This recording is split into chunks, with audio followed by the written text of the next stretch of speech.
चलिए आज के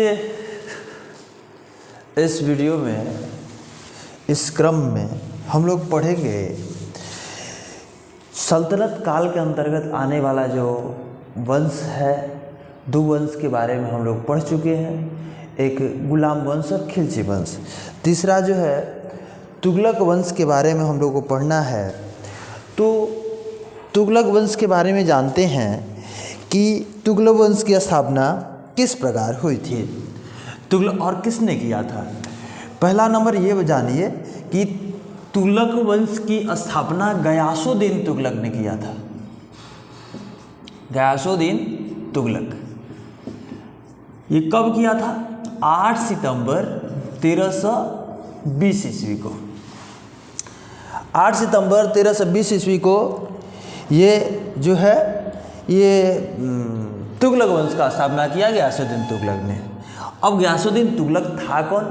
ये पहला नंबर बात है कि जो अलाउद्दीन था, अलाउद्दीन के सेनापतियों में से ये एक प्रमुख सेनापति था। इसके बारे में एक प्रसिद्ध इतिहासकार है इब्न बतूता।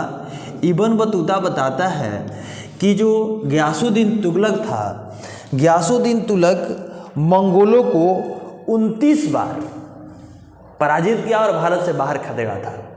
29 बार मंगोलों को पराजित करना और भारत से खदेड़ने का काम जो है गयासुद्दीन तुगलक किया था। ये कौन कह रहा है? इब्न बतूता कह रहा है, इब्न बतूता के अनुसार। ठीक है। और इसका एक दूसरा नाम भी था गाजी। ठीक है, गाजी बेग तुगलक या गाजी तुगलक। इसका एक अन्य नाम गयासुद्दीन तुगलक का गाजी बेग तुगलक या गाजी तुगलक था। और इसकी और ज़्यादा जानकारी अगर देखते हैं तो इसके जो गयासुद्दीन तुगलक था, गयासुद्दीन तुगलक के पिता जो थे करोना जनजाति के तुर्क थे, माता जो थी हिंदू जाट महिला थी। तो ये संबंध है माता और पिता का इसका। और जो गयासुद्दीन तुगलक है, तुगलक वंश का प्रथम शासक, 1320 ईस्वी में राजा बनता है। इसके अंतर्गत जो महत्वपूर्ण बातें हैं उन बातों को हम लोग जानेंगे कि इसके अंतर्गत कौन कौन सी बातें हैं। पहला बात यह है कि राजस्व व्यवस्था किस प्रकार थी। तुगलक वंश के अंतर्गत जो 1320 ईस्वी में गयासुद्दीन तुगलक द्वारा तुगलक वंश की स्थापना की गई, इसकी राजस्व व्यवस्था कैसी थी? राजस्व व्यवस्था किस प्रकार से आमदनी किया जाता था? राजा की जो आय का जो स्रोत था वो कौन कौन सा था? पहला नंबर कि लगान जो होता था, लगान कितना लिया जाता था? किसानों से लगान, किसानों से 1/3 भाग लिया जाता था। कितना? 1/3। 1/3 का मतलब 33.1/3%। अगर राजस्व कर्मचारी, जो राजस्व वसूली होता था उसमें सरकारी कर्मचारियों को हिस्सा ना देकर जागीरें दी जाती थी। सरकारी कर्मचारी को राजस्व वसूली में हिस्सा ना देकर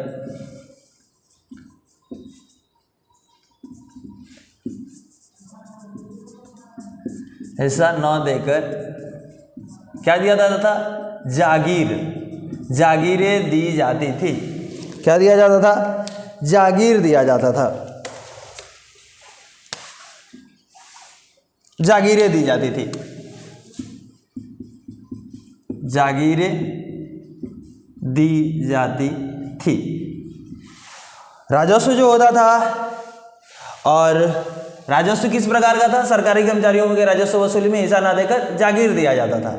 जो अलाउद्दीन खिलजी के समय जो कठोर दंड व्यवस्था थी, उस दंड व्यवस्था को समाप्त कर दिया गया था।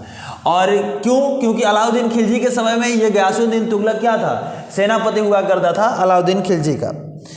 तो ये कठोर दंड जो व्यवस्था थी, अलाउद्दीन खिलजी की कठोर दंड व्यवस्था को समाप्त किया गया। कठोर दंड व्यवस्था समाप्त किया गया था, लेकिन चोरी करने वाला, टैक्स ना देने वाला और सरकार से बेईमानी करने वाला, ठीक है, सरकारी धन की जो बेईमानी करने वाले लोग थे उनको कठोर दंड दिया गया था उस वक्त। और इसके बारे में एक इतिहासकार बर्नी आता है, बर्नी कहता है, बर्नी जो इतिहासकार है वो कहता है कि तुगलक शाह का न्याय इस प्रकार होता था कि को भेड़िया का हिम्मत नहीं होता था, साहस नहीं होता था कि दूसरे भेड़ की तरफ नज़र उठा के देख ले। इस प्रकार की ये जो इसका न्याय की संज्ञा दिया जाता है बर्नी देता है। बर्नी इतिहासकार जो गयासुद्दीन तुगलक है, गयासुद्दीन तुगलक के न्याय की संज्ञा देता है कि एक भेड़िए को इस बात का साहस नहीं होता था कि वह भेड़ की तरफ नज़र उठा के देखे। इसके बाद 1320 से 1325 ईस्वी तक गयासुद्दीन तुगलक राजा होता है। इसके बाद 1325 ईस्वी में मोहम्मद बिन तुगलक राजा बनता है। कौन? मोहम्मद बिन तुगलक।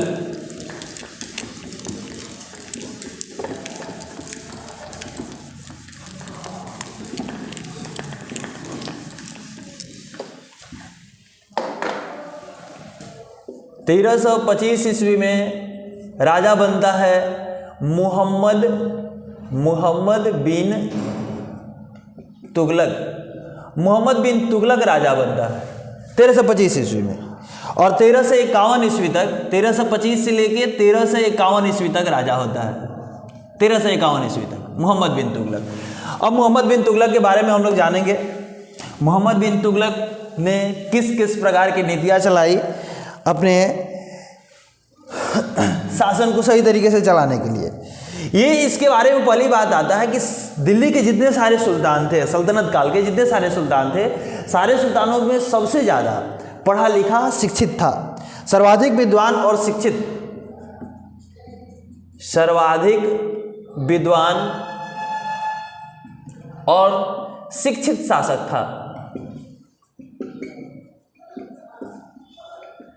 शिक्षित शासक कौन? मोहम्मद बिन तुगलक था। ये इसको जो है खगोल शास्त्र, गणित, खगोल शास्त्र हो गया, गणित हो गया, या आयुर्विज्ञान,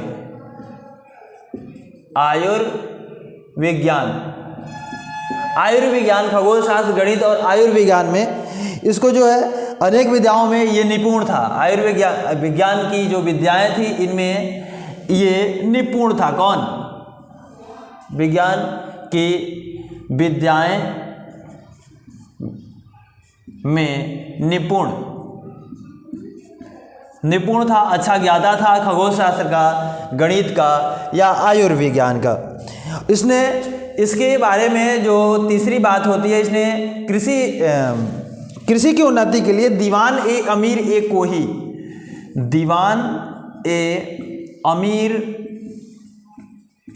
ए कोही विभाग का स्थापना किया था।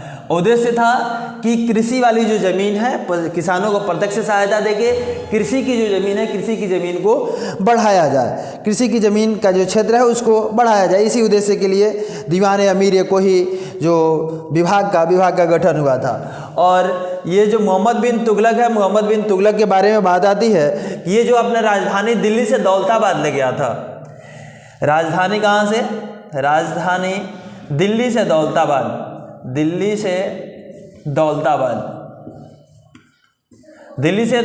राजधानी ले जाने वाला शासक कौन था? मोहम्मद बिन तुगलक था। दौलताबाद को ही देवगिरी भी कहा जाता है, देवगिरी। तो दिल्ली से देवगिरी कहिए या दिल्ली से दौलताबाद कहिए, कौन अपनी राजधानी लेके गया था? मोहम्मद बिन तुगलक ले गया था। और जो पांचवी बात इसके अंतर्गत आती है, एक प्रमुख इतिहासकार होते हैं, उनका नाम है के.ए. निजामी के अनुसार जो मुबारक शाह खिलजी था, मुबारक शाह खिलजी ने देवगिरी का नाम कुतबाबाद रखा था। के निजामी के अनुसार मुबारक शाह खिलजी द्वारा देवगिरी का नाम कुतबाबाद और मोहम्मद बिन तुगलक द्वारा देवगिरी का नाम दौलताबाद रखा गया।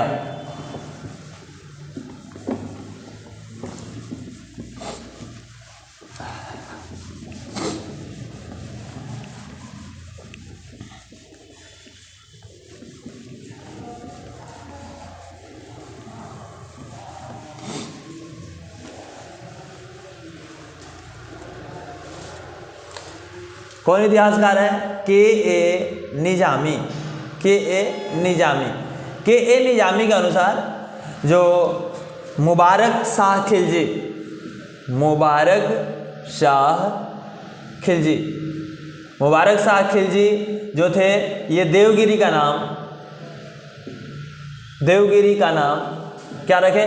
कुतबाबाद, कुतबाबाद। और जो मोहम्मद बिन तुगलक है उसने देवगिरी का नाम क्या रखा? दौलताबाद, दौलताबाद इसके द्वारा नाम रखा गया। किसके द्वारा? मोहम्मद बिन तुगलक द्वारा। और देवगिरी को कुव्वत उल इस्लाम भी कहा गया, कुव्वत उल इस्लाम। देवगिरी का एक तीसरा नाम कुव्वत उल इस्लाम। 3 नाम पढ़ने को मिला। एक जो है देवगिरी का पहला नाम मुबारक शाह खिलजी ने क्या रखा? कुतबाबाद रखा। फिर जो मोहम्मद बिन तुगलक है, मोहम्मद बिन तुगलक ने देवगिरी का नाम क्या रखा? दौलताबाद। फिर कुव्वत उल इस्लाम भी देवगिरी का नाम आता है।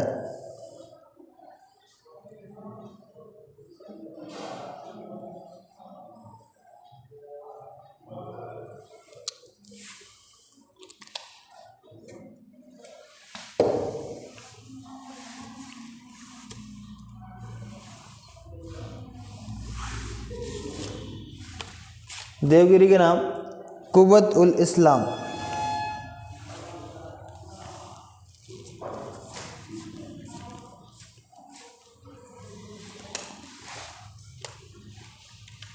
ठीक है।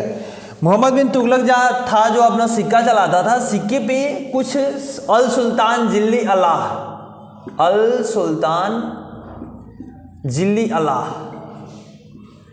जिल्ली अलाह मतलब इस जो अल्लाह है, जो सुल्तान है, ईश्वर की छाया है, सुल्तान ईश्वर की छाया है या ईश्वर सुल्तान का समर्थक, इस तरीके का वाक्य अपने सिक्कों पर लिखवाता था। कौन? मोहम्मद बिन तुगलक। मोहम्मद बिन तुगलक द्वारा ये सारे शब्द किस पे लिखवाए जाते थे? सिक्कों पर लिखवाए जाते थे, सिक्कों पर लिखवाए जाते थे। और इसका मतलब क्या होता है? अल सुल्तान जिल्ली अल्लाह का मतलब जो सुल्तान है ईश्वर की छाया है या सुल्तान ईश्वर का समर्थक है। मोहम्मद बिन तुगलक द्वारा जो सोने के सिक्के जारी किए गए, स्वर्ण सिक्का, स्वर्ण सिक्का को दीनार कहा गया। स्वर्ण के सिक्का जो जारी किया गया उसको क्या कहा गया? दीनार कहा गया। और कौन कहा? इब्न बतूता कहा। ये बात किसने कहा? Ibn Battuta. इब्न बतूता द्वारा जो इब्न बतूता ने क्या कहा कि मोहम्मद बिन तुगलक ने जो सोने के सिक्के जारी किए उसको उसने दीनार की संख्या दी, दीनार बताया। मोहम्मद बिन तुगलक की जो 5 मुख्य योजना थी मोहम्मद बिन तुगलक की, वो बर्नी के अनुसार, जो बर्नी एक प्रसिद्ध इतिहासकार उस वक्त का था, तो उसके अनुसार मोहम्मद बिन तुगलक की 5 योजनाएं थी, 5 मुख्य योजनाएं थी। उन 5 योजना के बारे में जानना है कि वो कौन कौन सी योजनाएं थी जो बर्नी इसका वर्णन करता है। कौन कौन सी योजनाएं थी?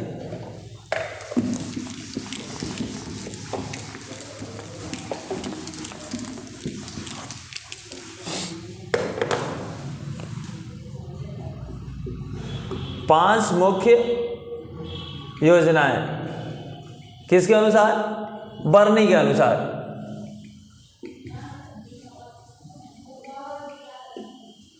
पांच मुख्य योजनाएं थी बर्नी के अनुसार। पहला क्या था?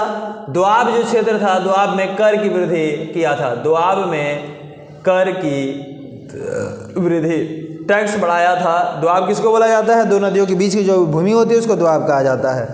दूसरे जो देवगिरी को राजधानी बनाया था, देवगिरी को राजधानी बनाया गया था।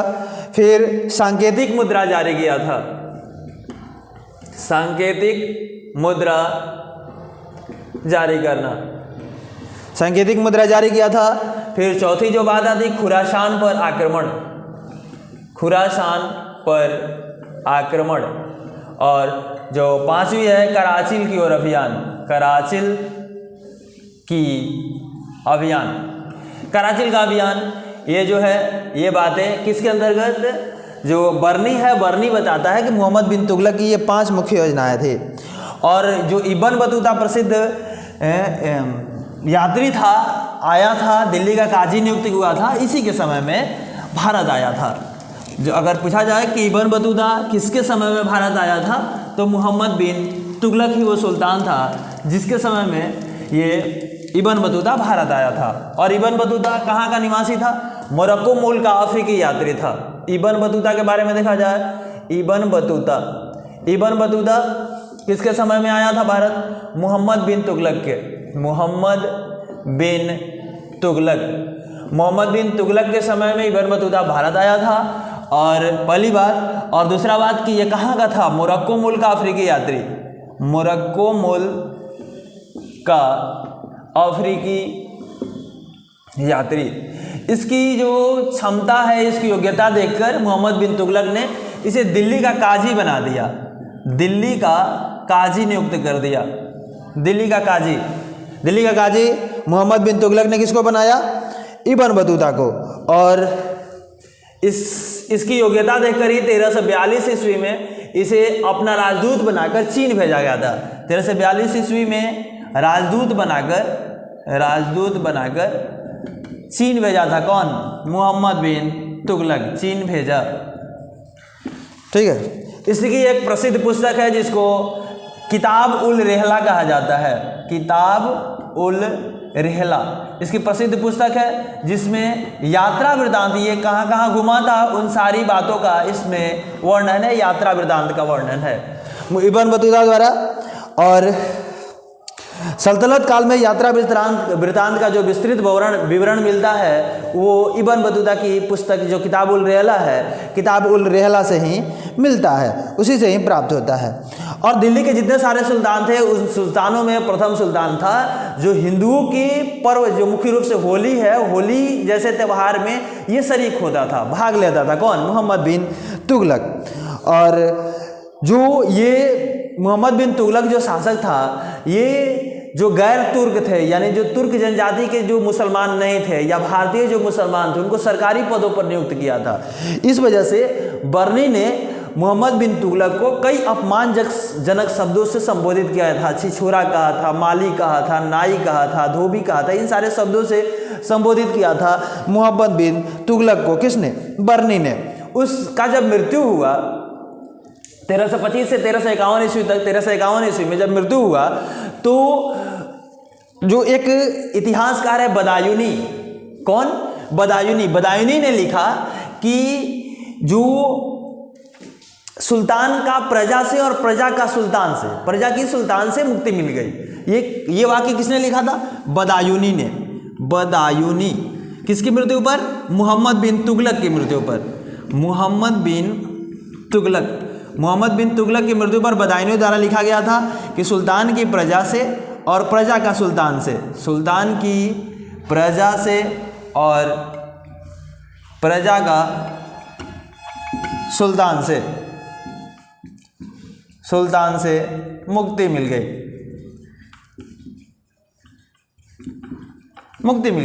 ये बात बदायूनी द्वारा कही गई थी। अब इसके बाद जो शासक होता है वो फिरोज शाह तुगलक होता है। वो 1351 ईस्वी में राजा बनता है और 1351 से लेके 1388 ईस्वी तक राजा होता है। 1351 से लेकर 1388 ईस्वी तक फिरोज शाह तुगलक।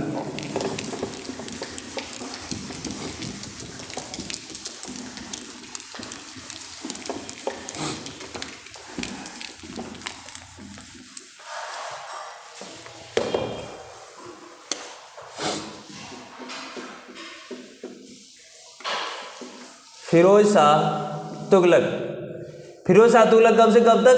1351 से लेकर 1388 ईस्वी तक। 1388 ईस्वी तक ये इसका शासनकाल होता है। और इसकी जो महत्वपूर्ण बात है उसके बारे में जानेंगे। इसने नियुक्ति के लिए जो बेरोजगार लोग थे उस वक्त, उनके लिए एक रोजगार दफ्तर खोला था। रोजगार दफ्तर किसने खोला था? फिरोज शाह तुगलक ने। रोजगार दफ्तर, रोजगार के लिए एक ऑफिस खोला था, रोजगार दफ्तर खोला गया था। किसके समय में? फिरोज शाह तुगलक के समय में। उसने एक दीवान एक खैरात विभाग बनाया था। दीवान ए खैरात, दीवान ए खैरात विभाग बनाया था। और इस विभाग में गरीब जो मुसलमान होते थे, अनाथ जो स्त्रियां होती थी, विधवाएं होती थी, उनको आर्थिक सहायता दिया जाता था इस सरकार द्वारा, मतलब राजा द्वारा। और जो निर्धन मुसलमान की जो अनाथ स्त्रियां होती थी, जो लड़कियां होती थी, उनके विवाह की व्यवस्था किया जाता था। किसको, किस विभाग के अंतर्गत? दीवान ए खैरात विभाग के अंतर्गत। राज्य के खर्च पर सबसे पहले हज भेजने के लिए यही जो शासक है फिरोज शाह तुगलक, इसने ही राज्य के खर्च पर हज जाने वाले यात्रियों को राज्य के खर्च पर भेजा। राज्य के खर्च पर हज कराया। कौन? फिरोज शाह तुगलक। इसने एक अस्पताल खोला था जिसमें कई जो महत्वपूर्ण प्रसिद्ध उस वक्त के जो डॉक्टर होते थे, जिसको प्रसिद्ध डॉक्टरों को रखा गया था। और उस अस्पताल का नाम था दारुल सफ़ा। दारुल सफ़ा नामक अस्पताल खोला गया था। किसके द्वारा? फिरोज शाह तुगलक द्वारा। फिरोज शाह तुगलक द्वारा। दासों की संख्या, दास का बहुत ज़्यादा शौकीन था। इसके समय में दास 1,80,000 तक पहुंच गए थे, 1,80,000। और इन दासों की देखभाल के लिए इसने दीवान ए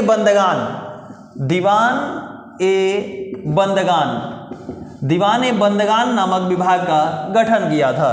कौन? फिरोज शाह तुगलक। इसके द्वारा लोक निर्माण विभाग का भी गठन हुआ था। लोक निर्माण विभाग बनवाया था। कौन? फिरोज शाह तुगलक। और इसके द्वारा 300 से अधिक शहरों को बसाया गया, जिसमें फतेहाबाद होता है, हिसार होता है,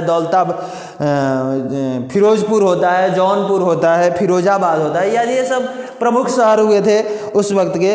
और ये जब बंगाल पर अभियान किया था फिरोज शाह तुगलक, तो उसमें उस वक्त 2 जगह थे बंगाल में। एक इकदला और दूसरा पंडुआ। इकदला का नाम इसने बदल के आज़ादपुर कर दिया, आज़ादपुर। और पंडुआ का नाम इसने बदलकर फिरोजाबाद रख दिया, फिरोजाबाद। तो ये दोनों नाम, दोनों शहर एक तरीके से कहा जाए तो फिरोज शाह तुगलक द्वारा दोनों शहर का नाम दिया गया। ये दोनों शहर कहाँ? बंगाल अभियान के दौरान ये दोनों शहर का नाम बदला था। किसने? फिरोज शाह तुगलक ने। ठीक है, फिरोज शाह तुगलक था। फिरोज शाह तुगलक के समय जो मुख्य वास्तुकार था वो क्या नाम था? सहना, मलिक गाजी सहना। उस राज्य में जो मुख्य वास्तुकार था मलिक गाजी सहना था। इसे नहरों के जाल बनाने के लिए, इसे नहर निर्माण के लिए इसका श्रेय जाता है फिरोज शाह तुगलक का। ठीक है, नहर निर्माण मुख्य 5 नहर इसने बनवाया था फिरोज शाह तुगलक ने। जो सल्तनत काल है, सल्तनत जो वंश है, जो क्षेत्र था सल्तनत वंश के अंतर्गत, उन सारे क्षेत्रों में नहरों से पूरे क्षेत्र को पाट दिया था कि सिंचाई करने के लिए किसी प्रकार की असुविधा ना हो। इसने 5 नहरों का जाल बनवाया, नहरों का जाल बिछाया। ठीक है, नहरों का जाल बिछाया। पहली जो नहर थी, पहली नहर 150 मील लंबी थी। और ये जो नहर थी ये यमुना नदी का पानी हिसार तक ले जाती थी। यमुना का पानी कहाँ तक? हिसार हरियाणा में पड़ता है, वहाँ तक लेके जाती थी। दूसरी जो नहर थी 96 मील लंबी थी। ये सतलज से घग्घर नदी तक पानी ले जाती थी। सतलज से घग्घर नदी तक ये जाती थी। तीसरी जो नहर थी वो सिरमौर की पहाड़ी से लेके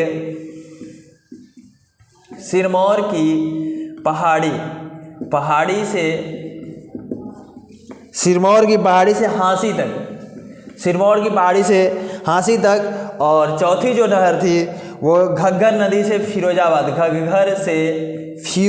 तक जाती थी, फिरोजाबाद। और 5वीं जो नहर थी यमुना नदी से फिरोजाबाद तक, यमुना से फिरोजाबाद तक जाती थी।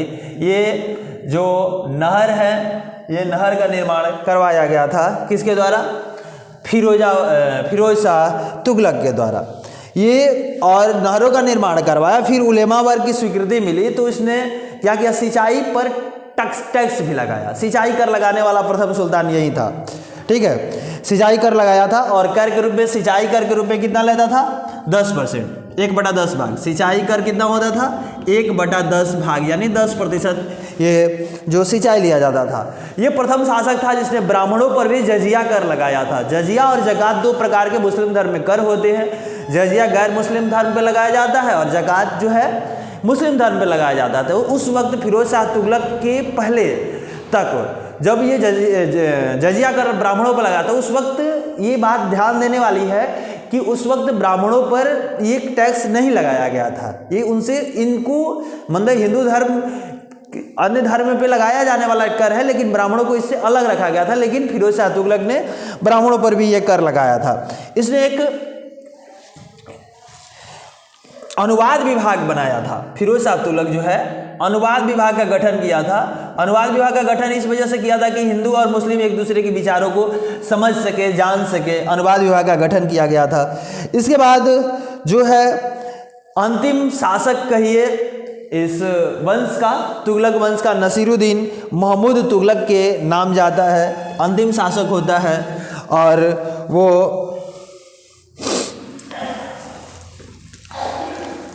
अंतिम शासक होता है नसीरुद्दीन महमूद तुगलक।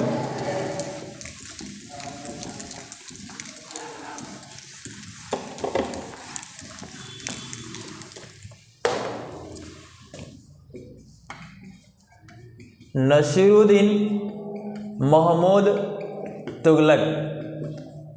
नसीरुद्दीन महमूद तुगलक जो होता है तुगलक वंश का अंतिम शासक होता है। और इसके समय में जो तुगलक वंश था, जो राज्य था, धीरे धीरे कमज़ोर होने लगता है और कमज़ोर होने के कारण कई सारे राज्य अपने आप को स्वतंत्र घोषित करते हैं। जैसे में एक जौनपुर है, इसके शासनकाल में ही ख्वाजा जहां ने जौनपुर को स्वतंत्र घोषित कर दिया। जौनपुर को स्वतंत्र घोषित कर दिया। किसके शासनकाल में? नसीरुद्दीन महमूद तुगलक के शासनकाल में। और पंजाब का जो शासक था, पंजाब का सूबेदार कहिए, पंजाब का सूबेदार वो खिज्र खां था। खिज्र खां ये भी अपने को स्वतंत्र घोषित कर दिया। स्वतंत्र नहीं घोषित कर दिया, दिल्ली पाने के लिए आक्रमण करने लगा, प्रयास करने लगा।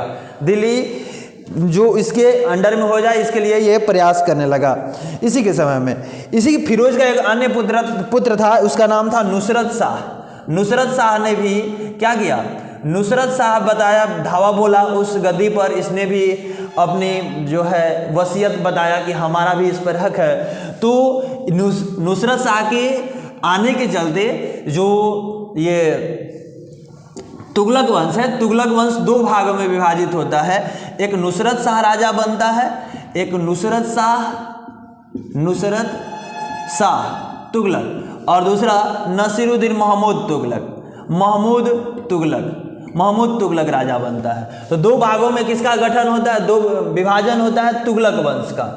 तुगलक वंश का दो भाग में विभाजन होता है, एक नुसरत शाह बनता है, एक दूसरा महमूद तुगलक बनता है। और जो नसीरुद्दीन महमूद तुगलक होता है ये दिल्ली से शासन करता है, ये दिल्ली में बैठता है। और ये फिरोजाबाद में, ये कहाँ पे बैठता है? फिरोजाबाद में, फिरोजाबाद से ये शासन करता है। तो ये बात जानने वाली है कि तुगलक वंश का विभाजन जो था किसके समय में हुआ था? नसीरुद्दीन महमूद तुगलक के समय। और उस वक्त दो राजा हुए थे, एक नुसरत शाह और एक नसीरुद्दीन महमूद तुगलक। और नसीरुद्दीन जो महमूद तुगलक था, इसी के समय में तैमूर द्वारा आक्रमण किया गया था। तैमूर द्वारा आक्रमण किसके समय में? नसीरुद्दीन महमूद तुगलक के समय में तैमूर द्वारा आक्रमण हुआ था 1398 ईस्वी में। कब हुआ था? 1398 ईस्वी में ये आक्रमण हुआ था। और इस आक्रमण से जो दिल्ली सल्तनत है या तुगलक वंश है पूर्ण रूप से खत्म हो गया था, समाप्त हो गया था। इसके बाद जो वहाँ के सरदार थे, जो अफगान सरदार होते थे, उस सरदारों ने क्या किया? दौलत खां को दिल्ली का सुल्तान बना दिया। परंतु जो खिज्र खान है, खिज्र खान उसकी हत्या कर देता है। और खिज्र खान हत्या करके 1414 ईस्वी में, 1412 ईस्वी में इसकी मृत्यु होती है। नसीरुद्दीन महमूद तुगलक जो है ये 1412 ईस्वी में इसकी मृत्यु हो जाती है, ईस्वी में मृत्यु होता है। और 1413 ईस्वी में सरदार किसको सुल्तान बना देते हैं? दौलत खान को। दौलत खान सुल्तान बनता है। और 1414 ईस्वी में जो पंजाब का सूबेदार खिजर खान होता है, खिजर खान इसकी हत्या करता है और सैयद वंश की स्थापना करता है। यहीं से स्टार्ट होता है सैयद वंश। तो नेक्स्ट वीडियो में हम लोग सैयद वंश के बारे में पढ़ेंगे कि सैयद वंश का क्रम किस तरीके से था और कैसे कैसे शासन हुआ। तो ये इस चीज़ को तीनों, अगर इसके पहले वाला जो आप वीडियो अगर नहीं देखे हैं तो उसको ज़रूर देखिएगा, उसको समझने के बाद ये तभी समझ में आएगा, उसको ज़रूर देखिए।